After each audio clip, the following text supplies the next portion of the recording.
પણ મોરલા વાળા દેશમાં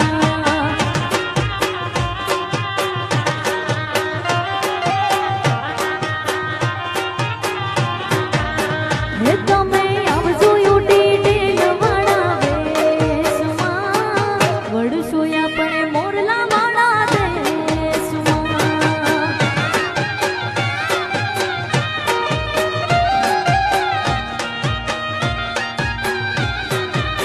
હે